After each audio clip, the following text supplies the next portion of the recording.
একজন সাহাবার জীবনী শোনাবো আপনাদেরকে। আব্দুর রহমান ইবনে আউফ রাদিয়াল্লাহু তাআলা আনহু।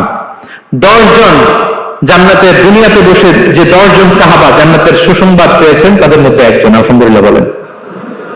আব্দুর রহমান ইবনে আউফ রাদিয়াল্লাহু তাআলা আনহু প্রথম 8 জন মক্কায় যারা কালিমা পড়ে মুসলমান হয়েছে তাদের একজন। তার স্ট্যাটাসটাকে জেনে নেন। তো তিনি যখন মক্কা থেকে হিজরত করে মদিনায় গেলেন, মনে রাখবেন মক্কা থেকে যে সাহাবার বাড়ি ঘর ছেড়ে হিজরত করেছে তাদেরকে বলে মুহাজির, মানে হিজরতকারী সাহাবা। আর মদিনাতে যে সমস্ত সাহাবারা তাদেরকে রিসিভ করেছেন তাদেরকে বলে আল আনসার, মানে সাহায্যকারী সাহাবা। তো যারাই হিজরত করে মক্কা থেকে মদিনায় যেত, বিষ্ণু ইসলাম মদিনার কোন সাহাবীর সাথে তার ভাই পাতিয়ে দিতেন, আল মুআখাত, ব্রাদারহুড করে দিতেন, দায়িত্ব দিতেন যে তুমি এই সাহাবীকে দেখবে। তো আব্দুর রহমান ইবনে আউফ রাদিয়াল্লাহু তাআলা আনহু যখন হিজরত করে গেলেন, তার দেখভাল করার জন্য যে সাহাবীর দায়িত্ব পড়লো তার নাম হচ্ছে সাআদ ইবনে রাবিয়া, আনসারী সাহাবী রাদিয়াল্লাহু তাআলা আনহু। বিষ্ণু বললেন, সাআদ, আব্দুর রহমান ইবনে আউফ তোমার ভাই, ভাই বানিয়ে দিলেন। কি বানিয়ে দিলেন? তুমি তাকে টেক কেয়ার করবে, সে হবে তোমার মেহমান। সুবহানাল্লাহ। সাআদ ইবনে রাবিয়া রাদিয়াল্লাহু তাআলা আনহু তিনি আব্দুর রহমান ইবনে আউফকে ডেকে নিয়ে গেলেন, ঘরে নিয়ে গেলেন মেহমানকে, এবং বললেন, ইয়া সাআদ ইন্নী আকসারুল আনসারি মালান। হে সাআদ, তুমি চিন্তা করো না, তুমি মনে করো না যে তোমার ভরণ পোষণ দিতে আমার কষ্ট হবে। আমি মদিনার সবচেয়ে বড় বিজনেস ম্যাগনেট, সবচেয়ে বড় বিজনেস ম্যাগনেট আমি।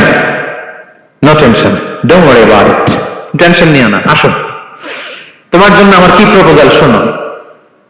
ফাআকসিমু লাকা নিসফা মালি, আমার যত সম্পদ আছে আমি অর্ধেক তোমার দিয়ে দেব।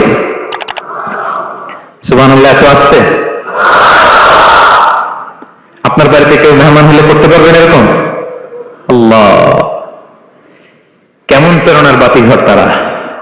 ফাআকসিমু নিসফা মালি, আব্দুর রহমান ইবনে আউফ, আমার অর্ধেক সম্পদ তোমারে দিয়ে দিব। এখানেই শেষ না, এরপর বলতে লাগলেন, আমার অনেকগুলো স্ত্রী আছে, তুমি কোথায় যে মেয়ে খুঁজবা, প্রস্তাব দিবা, এত ঝামেলার দরকার নাই।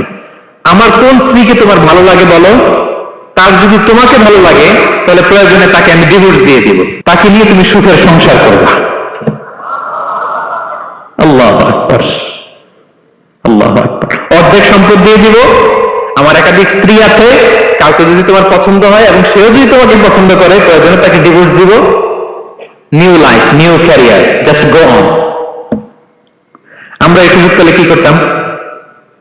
সাথে সাথে অর্ধেক সম্পদ নিয়ে নিতাম, ঠিক কিনা? আব্দুর রহমান ইবনে আউফ প্রেরণার বাতিঘর। উনি কি করলেন? উনি বললেন, লা হাজাতা লি ফি যালিক, আমার ভাই তুমি যে বলছো সাআদ ইবনে রবি, তুমি যে এত চমৎকার প্রপোজাল দিয়েছো, এতেই আমি খুশি, তোমার কোনো কিছুর আমার দরকার নাই। বারাকাল্লাহু লাকা ফি আহলিকা ওয়া মালিক, আল্লাহ তোমার সম্পদে বরকত দেখ, আল্লাহ তোমার পরিবারে বরকত দেখ।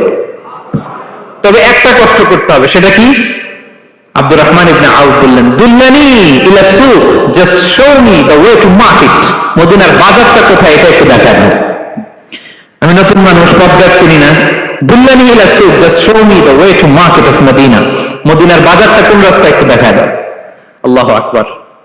সাআদ ইবনে রবি বললেন, এই তো মদিনার বাজার। উনি যে কিছু ঘি কিনলেন, পনির কিনলেন, কিনে বিক্রি করলেন, প্রফিট করলেন। ওই প্রফিট দিয়ে আরো বেশি করে কিনলেন, আবার বিক্রি করলেন, প্রফিট, আবার বিক্রি করলেন, প্রফিট। এই কেনা বেচা করতে করতে 1-2 মাসের মধ্যে উনি মদিনার one of the biggest business magnate হয়ে গেলেন। আল্লাহু আকবার। কি হাড় ভাঙা পরিশ্রম না তারা করেছেন। একেবারে রেডি ক্যারিয়ার ছিল, গেলাম সবচেয়ে বড় বিজনেসম্যানের অর্ধেক সম্পত্তি পেয়ে গেলাম। He didn't accept the ready career, rather he made his own path with his own endeavor, নিজের চেষ্টায়, নিজের পরিশ্রমে, নিজের ঘাম ঝরিয়ে নিজের ক্যারিয়ার তৈরি করেছেন। চিল্লায় বলেন ঠিক কিনা? This is the biography of Abdul Rahman ibn Auf radiyallahu ta'ala anhu.